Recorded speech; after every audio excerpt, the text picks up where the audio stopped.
श्री शिवाय नमस्तुभ्यम।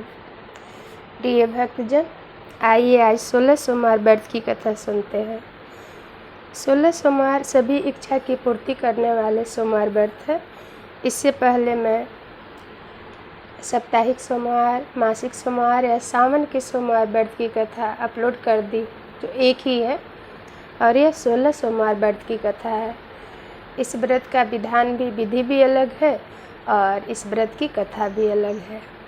विधि इसकी थोड़ी कठिन है, क्योंकि इसमें पूरे दिन उपवास रहकर और संध्या के समय 3-4 बजे पूजा की जाती है। और आप चाहें तो केवल फल पर भी रह सकते हैं। जैसे 3 केले का अगर भोग लगाए तो एक गौ माता को दें, एक कन्या को और एक खुद खाएं।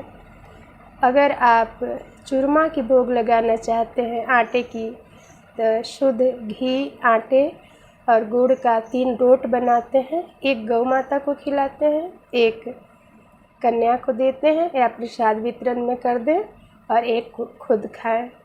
इसी तरह कुछ लोग बेलपत्री पर भी इस व्रत को करते हैं और 3 बेलपत्री चढ़ाते हैं, एक कन्या को देते हैं, एक गौ माता को और एक खुद खाते हैं।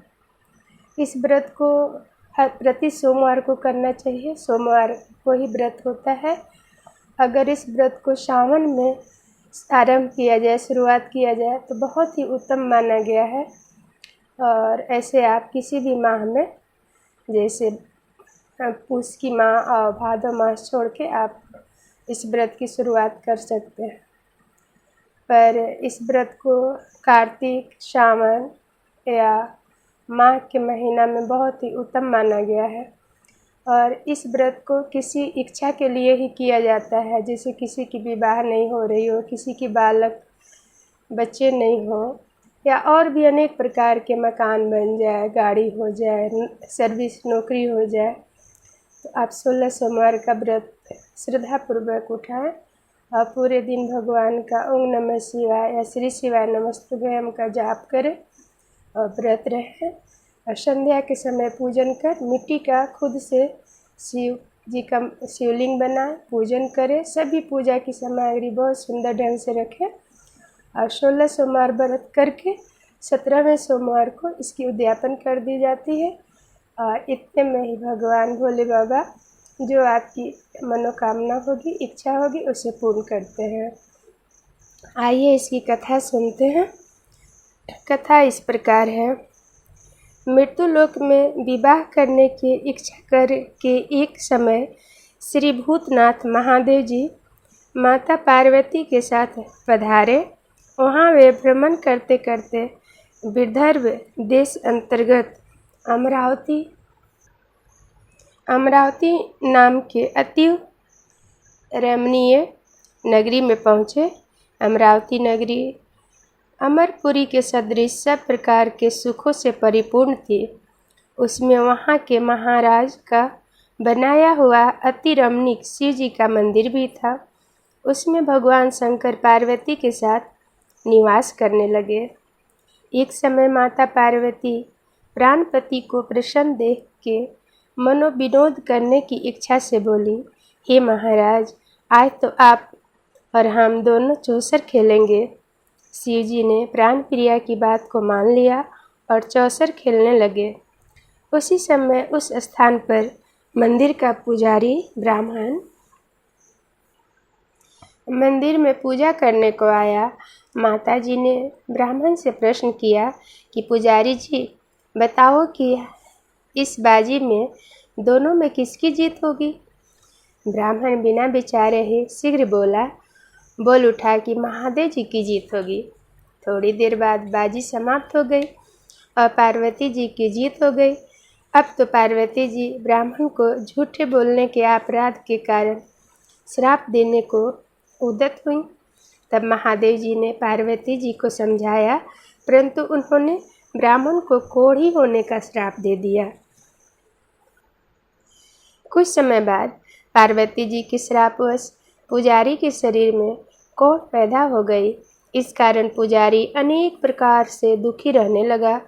इस तरह से कष्ट भोगते हुए जब बहुत दिन हो गए, तो देवलोक की अप्सराएं शिव जी की पूजा करने उसी मंदिर में पधारी और पुजारी के कष्ट को देख बड़ी दया भाव से उससे रोगी होने का कारण पूछने लगी। पुजारी ने निसंकोच सब बातें उनसे कह दी। वे अप्सराएं बोली, हे पुजारी, अब तुम अधिक दुखी मत होना। भगवान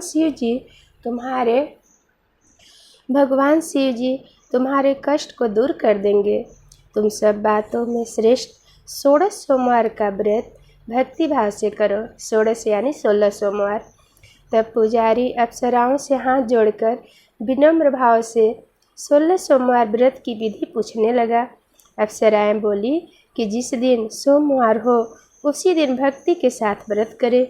स्वच्छ वस्त्र पहने, आधा सेर गेहूँ का आटा ले, उसके 3 भाग बनावे और घी, गुड़, दीप, नैवेद्य, पुंगी फल, बेलपत्र, जनेऊ का जोड़ा, चंदन, अक्षत, पुष्प आदि के द्वारा प्रदोष काल में भगवान शंकर जी का विधि से पूजन करे।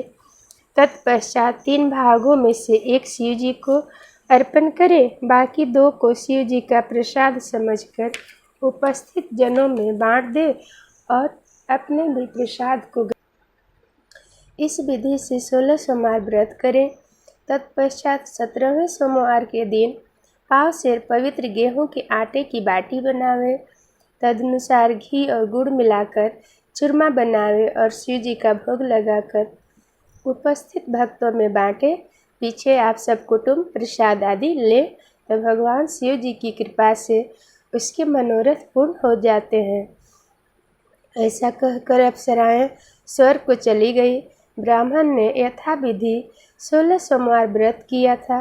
भगवान शिव जी की कृपा से रोग मुक्त होकर आनंद से रहने लगा।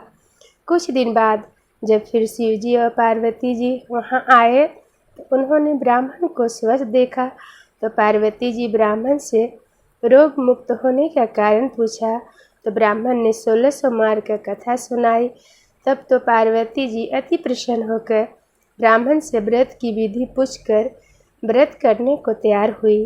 व्रत करने के बाद उनकी मनोकामना पूर्ण हुई था। उनके रूठे हुए पुत्र स्वामी कार्तिकेय शिव माता के आज्ञाकारी हुए, परंतु कार्तिकेय जी को अपने विचार परिवर्तन का रहस्य जानने की इच्छा हुई और माता से बोले, हे माता जी, आपने ऐसा कौन सा उपाय किया जिससे मेरा मन आपकी ओर आकर्षित हुआ।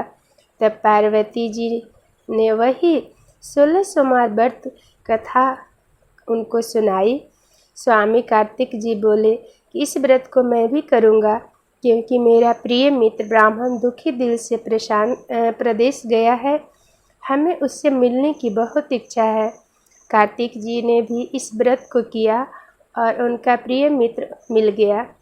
मित्र ने इस आकस्मिक मिलन का भेद कार्तिक जी से पूछा तो वे बोले, हे मित्र, हमने तुम्हारे मिलने की इच्छा करके 16 सोमवार का व्रत किया था। तब तो ब्राह्मण मित्र को भी अपने विवाह की बड़ी इच्छा हुई। आज तो ब्राह्मण मित्र को विवाह की बड़ी इच्छा हुई। कार्तिक जी से व्रत की विधि पूछी और यथाविधि व्रत किया। व्रत के प्रभाव से जब वह किसी कार्यवश विदेश गया तो वहाँ के राजा की लड़की का स्वयंवर था। राजा ने प्रण किया था कि जिस राजकुमार के गले में सब प्रकार सिंगृत हथनी माला डालेगी, मैं उसी के साथ प्यारी पुत्री का विवाह कर दूंगा। शिव जी की कृपा से ब्राह्मण भी स्वयंवर देखने की इच्छा से राजसभा में एक और बैठ गया। नित समय पर हथनी आई और उसने जयमाल उस ब्राह्मण के गले में डाल दी। राजा की प्रतिज्ञा के अनुसार बड़ी धूमधाम से कन्या का विवाह उस ब्राह्मण के साथ कर दिया और ब्राह्मण को बहुत सा धन और सम्मान देकर संतुष्ट किया। ब्राह्मण सुंदर राजकन्या पाकर सुख से जीवन व्यतीत करने लगा। एक दिन राजकन्या ने अपनी पति से प्रश्न किया, हे प्राणनाथ, आपने ऐसा कौन सा भारी पुण्य किया जिसके प्रभाव से हथनी ने सब राजकुमारों को छोड़कर आपको वरण किया। ब्राह्मण बोला, हे प्राणप्रिया, मैंने अपने मित्र कार्तिक जी के कथा अनुसार 16 सोमवार का व्रत किया था, जिसके प्रभाव से मुझे तुम जैसी रूपवान स्त्री की प्राप्ति हुई। व्रत की महिमा को सुनकर राजकन्या को बड़ा आश्चर्य हुआ। वह भी अपने पुत्र की कामना को व्रत करने लगी। शिव जी की दया से उसके गर्भ से एक अति सुंदर, सुशील, धर्मात्मा और विद्वान पुत्र उत्पन्न हुआ। माता पिता दोनों उस देव पुत्र को पाकर अति प्रसन्न हुए और उनका लालन पालन भली प्रकार से करने लगे। जब पुत्र समझदार हुआ तो वह एक दिन अपने माता से प्रश्न किया कि हे माँ, तूने कौन सा तप किया जो मेरे जैसे पुत्र तेरे गर्भ से उत्पन्न हुआ। माता ने पुत्र को प्रबल मनोरथ जान के अपने किए हुए 16 सोमवार व्रत की विधि सहित पुत्र के सम्मुख प्रकट किया। पुत्र ने ऐसा सरल व्रत को सब तरह से मनोरथ पूर्ण करने वाला सुन तो वह भी इस व्रत को राज अधिकार पाने की इच्छा से हर सोमवार को यथाविधि व्रत करने लगा। उसी समय एक देश के वृद्ध राजा के दूतों ने आकर उसको एक राजकन्या के लिए वरण किया। राजा ने अपनी पुत्री का विवाह ऐसे सर्वगुण संपन्न ब्राह्मण युवक के साथ करके बड़ा सुख प्राप्त किया। वृद्ध राजा के दिग्वंत हो जाने पर यही ब्राह्मण बालक गद्दी पर बिठाया गया, क्योंकि दिग्वंत राजा का कोई पुत्र नहीं था। राज का अधिकारी होकर भी वह ब्राह्मण पुत्र अपने 16 सोमवार के व्रत करता रहा। जब 17वां सोमवार व्रत आया तो विप्रपुत्र ने अपनी प्रियतमा से सब पूजन सामग्री लेकर शिवालय में चलने को कहा, परंतु प्रियतमा ने उसकी आज्ञा की परवाह नहीं की और दास दासियों द्वारा सब सामग्रियां शिवालय भेजवा दी और आप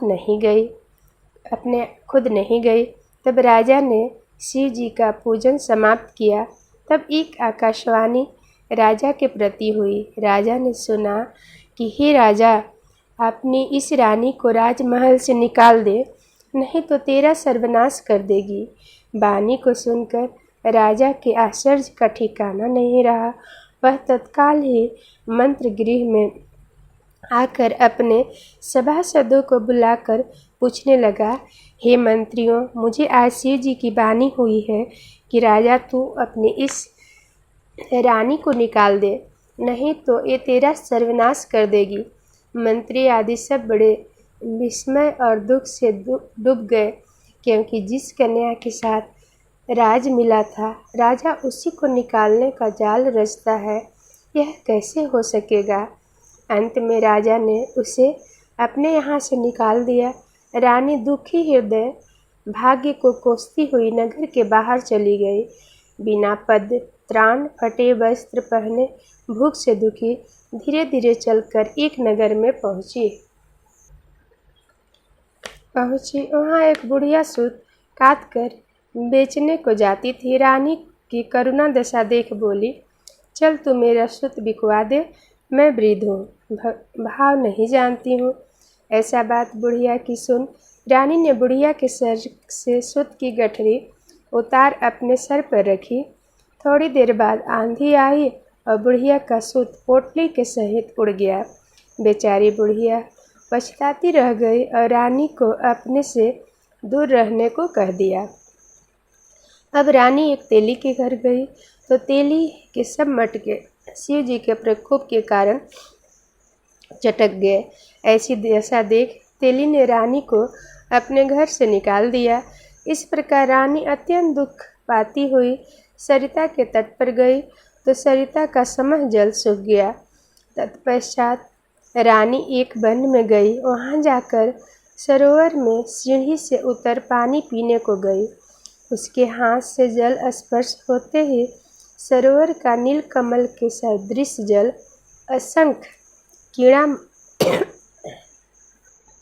असंख्य कीड़ोमय गंदा हो गया। रानी ने भाग्य पर दोषारोपण करते हुए उस जल का पान करके पेड़ की शीतल छाया में विश्राम करना चाहा। वह रानी जिस पेड़ के नीचे जाती उस पेड़ के पत्ते तत्काल ही गिर गए।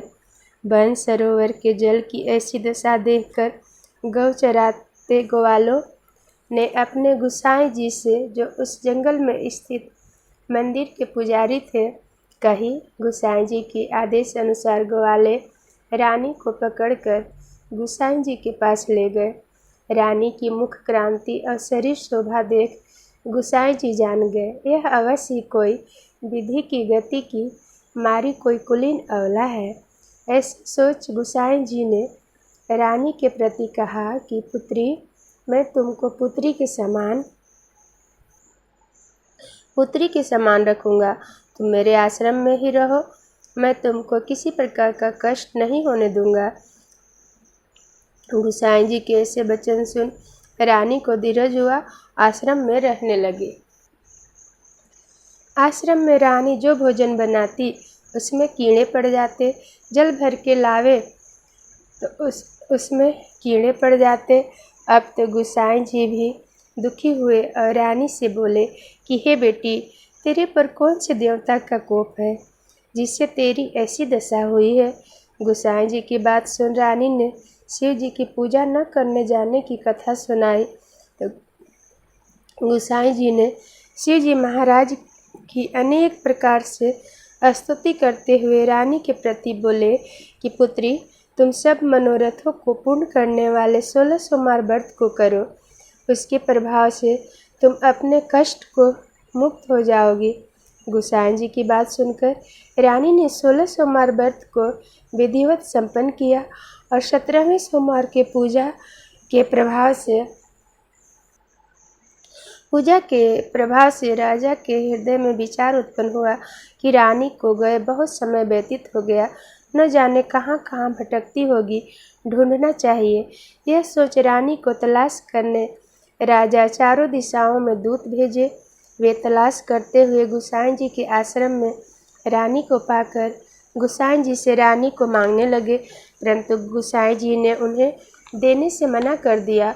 तो दूत चुपचाप लौट आए और आकर महाराज के सम्मुख रानी का पता बताने लगे। रानी के पता पाकर राजा स्वयं गुसाई जी के आश्रम में गए और गुसाई जी से प्रार्थना करने लगे, हे महाराज, जो देवी आपके आश्रम में रहती हैं वो मेरी पत्नी है। शिव जी के कोप से मैंने उनको त्याग दिया था, अब इस पर से शिव जी का प्रकोप शांत हो गया है, इसलिए मैं इसे लिवाने आया हूँ। आप इसे मेरे साथ चलने की आज्ञा दे दीजिए। गुसाई जी ने राजा के वचन को सत्य समझकर रानी को राजा के साथ जाने की आज्ञा दे दी। गुसाई की आज्ञा पाकर रानी प्रसन्न होकर राजा के महल में आई। नगर में अनेक प्रकार के बाजे बाजने लगे। नगरवासियों ने नगर के दरवाजे पर तोरण बंधनवारों से विविध विधि से नगर सजाया। घर घर में मंगल गान होने लगे। पंडितों ने विविध वेद मंत्रों का उच्चारण करके अपनी राजरानी का आह्वान किया। इस प्रकार रानी ने पुनः अपनी राजधानी में प्रवेश किया। महाराज ने अनेक तरह से ब्राह्मणों को दान आदि देकर संतुष्ट किया। वाचकों को धन दान दिया। नगरी में स्थान स्थान पर सदाव्रत खुलवाए जहाँ भूखों को खाने को मिलता था। इस प्रकार से राजा शिव जी की कृपा का पात्र हो राजधानी में रानी के साथ अनेक तरह के सुख को भोग कर रहने लगे और भोग करते हुए सोमवार का व्रत करने लगे। विधिवत शिव पूजन करते हुए लोक के अनेकानेक सुखों को भोगने के पश्चात शिवपुरी को पधारे। ऐसे ही जो मनुष्य मनसा वाचा कर्मणा द्वारा भक्ति सहित सोमवार का व्रत पूजन इत्यादि विधिवत करता है, वह इस लोक के समस्त सुखों को भोगकर अंत में शिवपुरी को प्राप्त होता है।